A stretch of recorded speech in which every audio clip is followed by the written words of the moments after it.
Good morning. કેમ છો કેમ છો બધા? બધા? મજામાં? જય શ્રી જય કૃષ્ણ. શ્રી કૃષ્ણ.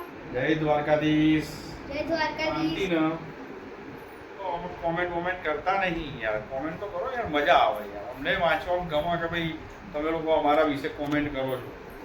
બરાબર. શ્રાવણ મહિનો ચાલે, ટ્યુશન જઈને આવતો રહ્યો, એક્ઝામ હતી, આજ રવિવાર હતો, સન્ડે હતો, ફંડે હતો. તો સન્ડે બ્રિજેસના કારણે ઊંઘવા જ નહીં મળતું. આખું ઘર ઉઠી જાય વહેલા.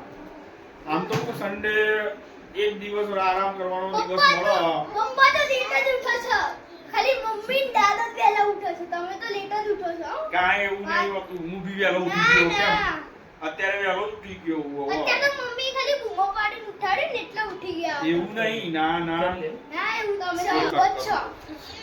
શું કે તું? શું કે? હું કાંઈ ઊંઘતો નહીં. ઊંઘો વાત તમે. કરો. તમે ઊંઘો. તો ઊંઘવા તો જોઈએ ને. એક દાડો રજા મળતી હોય તો તમે કેવું બ્રિજેસ ઉઠો છો તો બ્રિજેસ ક્યાંની વચ્ચે આવ્યો? તમારે તો ઊંઘવાનું. તમે બે જણા લડશો નહીં, મને તો એકે દિવસ ઊંઘવા નહીં મળતું. તો કેમ છો બધા? મજામાં ને? ચા પાણી કર્યા બધાએ? અમે તો આજે ચા પાણી કરી લીધા વહેલા બોલો શું કહો છો બધા? ચાલો. શું કે બધા શ્રાવણ મહિનામાં ઘણા લોકો ઉપવાસ કરતા હોય, ઘણા લોકો ચતુર્માસ કરતા હોય. શ્રાવણ મહિનો ને ચતુર્માસ એવું? પણ દિવસો કહેવાય. વરસાદ એ ટાઈમે પડતો હોય, ભેજવાળું વાતાવરણ હોય, બરાબર. જ્યાં ત્યાં મચ્છરજન્ય હોય, માખો ભમણતી હોય. એટલે હું દરેક માણસને એક જ સલાહ આપું છું કે ભાઈ બહારનું નહીં ખાવાનું.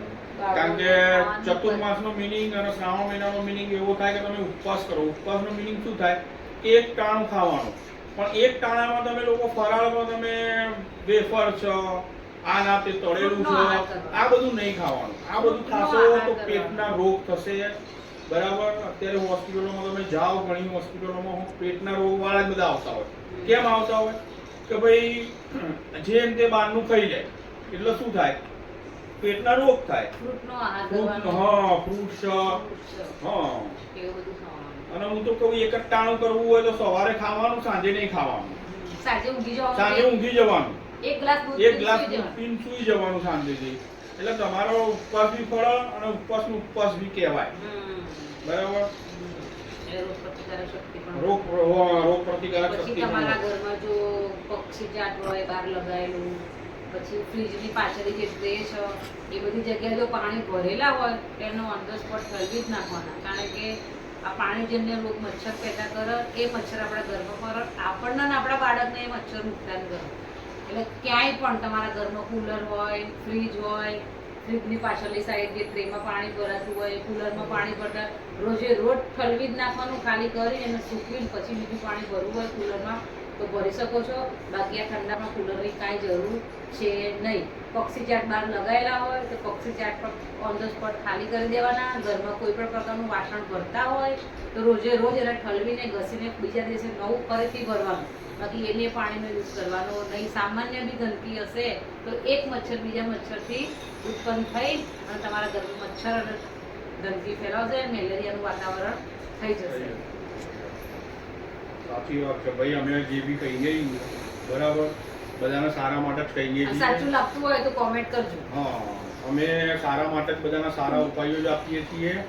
બરાબર. અમે કોમેડી વિડીયો થોડું નોકઝોક થતી હોય પતિ પત્નીમાં, દરેક પતિ પત્નીમાં નોકઝોક થોડી થતી હોય. બરાબર. પણ મારે તો મને તો બોલવા જ નહીં દેતા. એમાં તો એની મમ્મી ને છોકરો બે જણા એક થઈ જાય એટલે હું એકલો. એવું કશું નહીં હોતું. બરાબર. આ નોકઝોકમાં એવું જ હોય. કશું નહીં હોતું. એવું જ હોય. એવું કંઈ જ નહીં હોતું. બરાબર. કોમેન્ટ કરજો તમને મારી વાત ખોટી લાગતી હોય તો. આગળ વાત મેં કરી ત્યારે એની મમ્મી ને બે જણા ચાલુ નતા પડી ગયા. બરાબર. એટલે તમે સાંભળજો અને જો યોગ્ય લાગે તો કોમેન્ટ કરજો. આવજો મિત્રો. Bye bye. Bye bye. જય શ્રી કૃષ્ણ. Bye bye.